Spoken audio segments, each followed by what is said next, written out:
এর আগের সেকশনে আমরা দেখছিলাম যে এই যে জয়েনিং কন্ডিশন দেওয়ার পর আমরা যে ডাটাটাকে দেখতে পাচ্ছি, এই ডাটাটা হচ্ছে বেসিক্যালি ইকুইজয়েন। ইকুইজয়েন মানে হচ্ছে একটা টেবিলের সাথে আরেকটা টেবিল ইকুয়ালি জয়েন করা। এবং ইকুয়ালি জয়েন করলাম কিভাবে?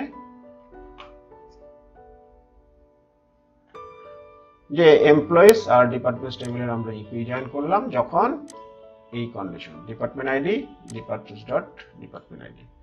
তো এই জয়েনিং কন্ডিশন অনুযায়ী যদি আমরা জয়েনিং করি তাকে আমরা বলবো ইকুইজয়েন। এবং এই ইকুইজয়েনটা আমরা যদি এভাবে লিখি, ধরেন ফ্রম এমপ্লয়িজ, এটার একটা অ্যালিয়াস দিলাম ই, এটার একটা ডিপার্টমেন্টস এর অ্যালিয়াস দিলাম ডি। তাহলে অ্যালিয়াস দেওয়ার কারণে এখানে আমরা এমপ্লয়িজ এর জায়গায় ই,